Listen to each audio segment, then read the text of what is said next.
So leading on from that, I wanted to chat about the evolving role of a piano within the context of what we now do today.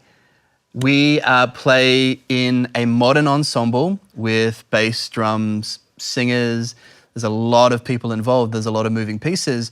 And you cannot get away with playing piano like you're the only instrumentalist in the ensemble anymore. Let's have a quick chat about what the piano was invented to do. The piano was this instrument that was meant to replicate the scope of an orchestra, because you've got all the bass stuff down low, you've got the high strings and flutes and the piccolos and that kind of stuff. You got the middle kind of beefy, you got percussive stuff, there's rhythms that go on in the center. And so the piano was designed to be this replica of an orchestra, this ability to carry a bunch of the roles that the orchestra would play across this one thing. Quite simply, we just don't have that context anymore. The piano doesn't serve as the only instrument on show. We now have to learn how to play well with other people. Otherwise, you end up sounding out of place, and it's just a really selfish way to play, thinking that you're the only thing there. So when we come into a modern ensemble, there's a bass player. So he's taken up all the low end, which, unless you're kind of playing the United songs where the only thing the piano is doing is playing like double octaves, you quite often don't even need to play there. You get to play up high, you get to serve rhythmic elements. You don't always get the melody. I remember growing up in church and hearing piano players just like double the melody. Everyone was playing the melody, I know. Yeah, I still remember that. Not a great time. Yeah, they're just doubling everything that's going on. And I just knew that there had to be a better way of doing that. And then you have to start thinking like a producer. You have to start thinking about where are the gaps in the piece of music and what can I do, rather than this is what I know makes me look good, so I'm just going to do the things that make me look good. What are the spaces that I can fill that aren't being occupied by everything else? Or what's the best thing that I can do to serve the piece of music, and let me do that as a way of finding what you should be doing. So thinking like a producer is often trying to think about what the song is saying, what the rest of the band is doing, what the tone or the timbre or the emotive texture you're trying to bring to the table, and how to best contribute that with your instrument. A quick example too of the producing thing. When we did Hillsong United Zion album, Joel ended up telling all of us guys, okay, he was a producer obviously, and he was like, okay, for this song, I want it to sound like this, or this album wants to sound like this. So he gave us all these references, M83, Passion Pit, Radiohead, etc., etc. So we all went away, listened to that. Me as a sound designer, I jumped on Omnisphere and tried to replicate or create all these 80s M83 sounds. And so throwing it back to you, obviously a lot of the producer thing comes with all that sound designing, context, what do we want the song to sound like? And that'll determine how we play and the style we play and what we play and all that kind of stuff. But anyway, that's a quick example. No, I love that. Thinking about, it's funny, like the stuff that you hear on the Hillsong records is the sound of like stuff that we're just into. Yeah, 100%. It is, totally. A combination of what we're all into comes through in our sound design, our playing, everything. Yeah, it's funny how like worship music has become almost this genre. Like, how did you create this genre? It's like, we just listen to stuff. I just love this band. I like listening to this, so it comes through, yeah. And subconsciously even, I reckon. Yeah. It just, what you're feeding yourself just comes out subconsciously into how you play and what sounds you pick and everything too. Yeah. So it's a challenge for you as well. And when you're playing stuff in your church context, what do you like? What are you into? What's the kind of music that you like? What are the sounds that you're hearing in the songs that you like? Can you replicate that? Can you bring that to the table?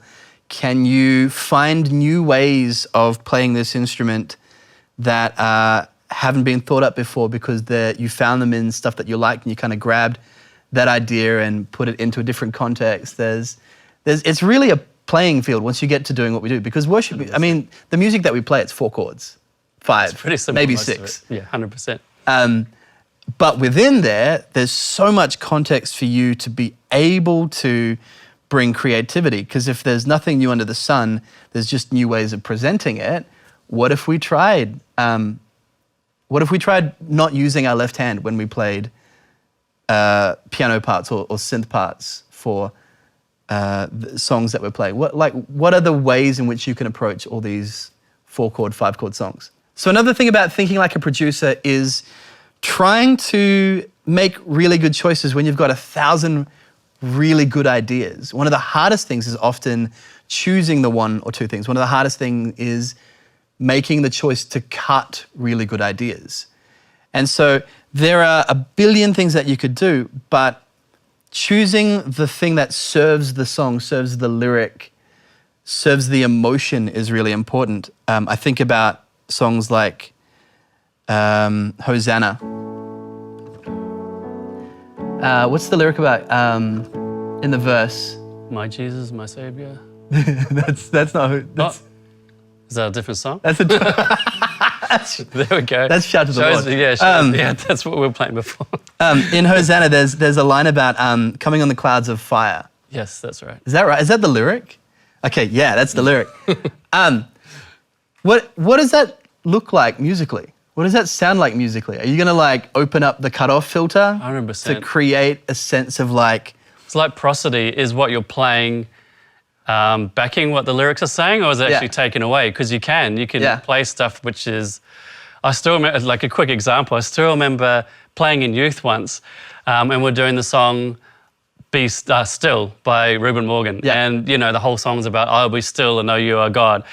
And I still remember I was MDing, the drummer was playing, and on the lyric, I will be still, just before it goes into the chorus, the drummer goes, I will be still, done this huge, big build up and drum fill. I'm like, I'm not sure if that's conveying I will be still. So the solution to that was, okay, let's keep it down. I will be still, know you are God. Then bring it up from that section into the when the oceans rise, which is all big and everything. Yeah. So just think, keyboard players, musicians, when you're playing, is what I'm bringing actually.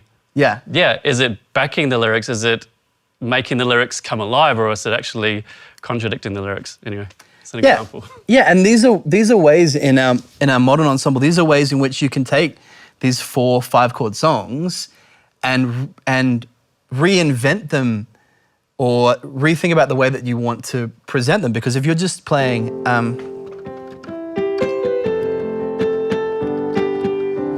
so a normal keys player, right? When I first started playing keys, I'd be like, probably less elegant than this. Very rhythmic chord, blocky chord. Which just doesn't serve the purpose of the song. It feels stale. It feels like I'm not really at peace with my instrument. I'm not really in synchronicity with what the lyrics are saying. So if we're thinking about I will be still, even if we've built up to that, when the oceans rise, I was soaring in you above the storm. There's like soaring, the chance to. This rising motion, that lyric, and then I will be still. Like we've created space. Same, it's chords. We're not doing anything new, but we are looking at ways to interpret the intention of the song. So thinking like a producer is thinking about those lyrics, thinking about what we're doing musically. Do they match up? That word prosody that you use. Do the lyrics and the practicality of the music, do they marry together? Or do we intentionally not get them to marry together as a point? That's crazy. It's crazy because musically you can make something say something completely different. The lyrics say something completely different by how you play it. Like you say, it could be serious, or you can make something that's meant to be serious sarcastic. It's crazy how you can turn the interpretation of the lyric just by what you play. So keep that in mind. And so going back to talking about the evolution of the piano, it used to be the orchestra. We now find ourselves in a modern context, and so we have to not occupy all the spaces of the orchestra, understand that different band members take up different parts of that. But then the piano itself, the instrument that we play, has evolved into this keyboard because pianos are heavy to carry everywhere. You can't really, they're not practical. You have to tune them all the time. You can sample a piano and put it on here. And so within sample-based instruments, it's opened everything up for us because you're able to sample analogs, you're able to sample synths, you're able to sample orchestra sounds, you're able to sample string patches, you're able to sample all this kind of stuff. And that has basically given us so many choices. It's almost death by choice. Like there are so many things to do that you don't know what to do anymore. And so that's why it's even more essential these days to be thinking like a producer, thinking the sound choices that you make, what's best going to serve the song. So Pete and I have come from, Pete's a great player, and we've come from this having studied a lot, having kind of like spent a lot of time with our instrument and worked in our craft.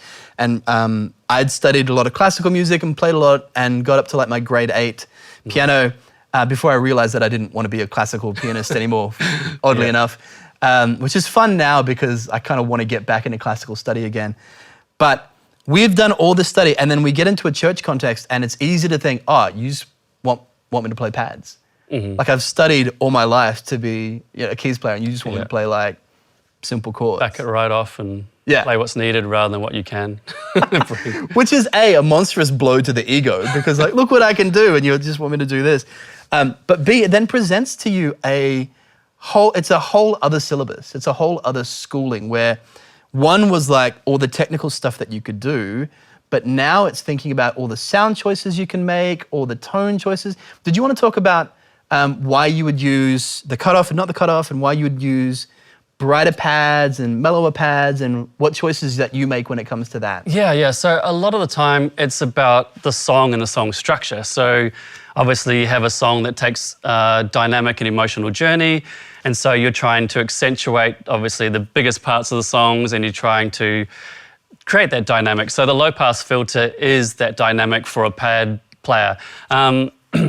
One way you can create dynamics is velocity sensitivity. So piano, when you play quiet, it comes across quiet. And then when you play loud and you do big octave, perfect. Nailed it. I nailed it. That gives you dynamics. But with pads, what I like to do is have no velocity sensitivity on it. So I want all my, for example, let's just do this pad here. Yeah. So I don't want this note jumping out at me. I want all the notes to be the same velocity. But then I've taken out my dynamics. I've got no dynamics now that I've taken away my velocity sensitivity. So the low pass filter becomes my dynamic range, and that's why I started off mellow. Yeah.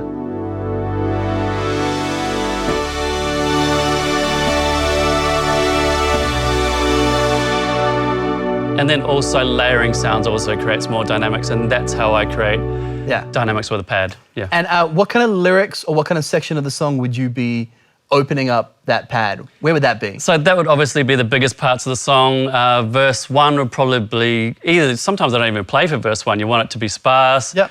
Verse 2 brings something in, pretty mellow. Chorus. Obviously, I'm trying to go, where's the biggest part of the song? Okay, that's where I want my filter to be open. Yep. That's where I want all my patch layers all brought in for that big part. Yeah. And then build everything around that relative to the biggest part or parts of the song. Usually chorus or bridge are the two biggest parts. So yeah, that's my... Yeah.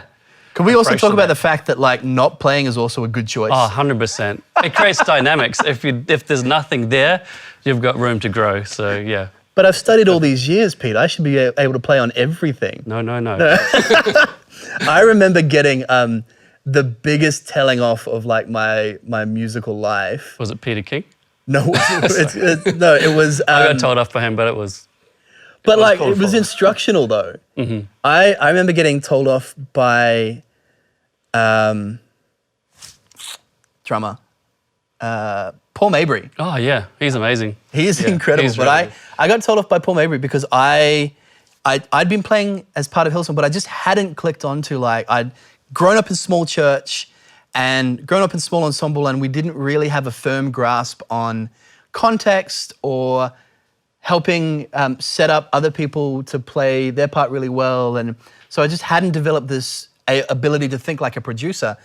And I remember playing on an album and I had just not, again, still not thinking about what other people are doing, was kind of living in my own little world. And it's one of the things that at Hillsong College you can learn in ensembles is to play with each other rather than quite often what happens is like you're one of the best instrumentalists at your church and you come to college and you have no idea how to play well with others because you've just been so good at your own thing that you've zoned into your own little world. But when you enter a platform where you work with a modern ensemble, so in most churches you're playing with a modern ensemble, which is bass, drums, guitar, keys, and then vocalists. And then tracks, maybe. And then tracks. Yeah.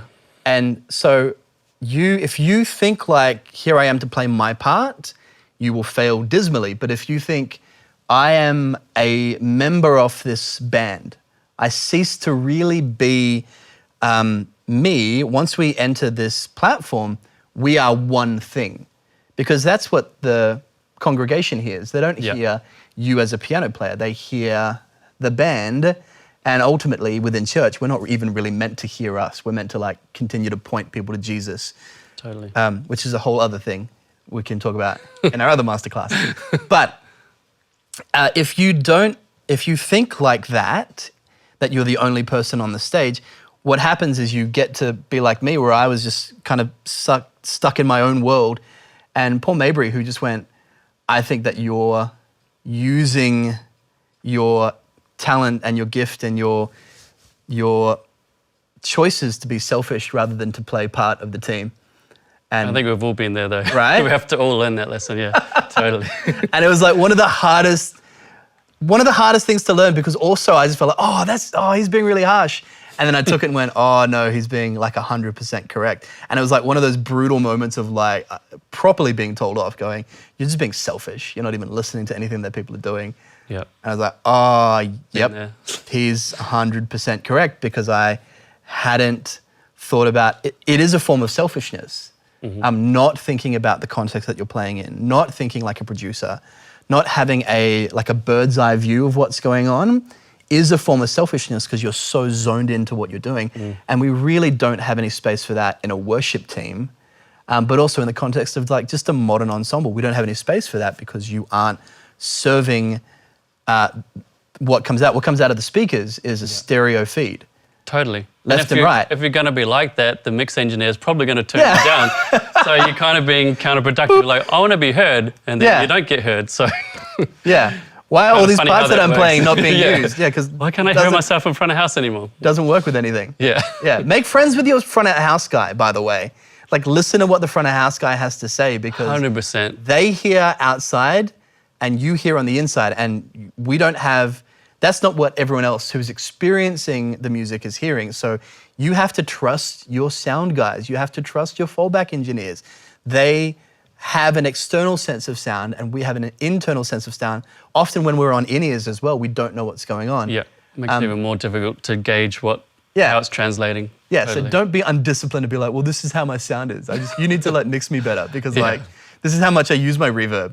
Like, we only hear a cloud. What are you doing? Stop it. Yeah.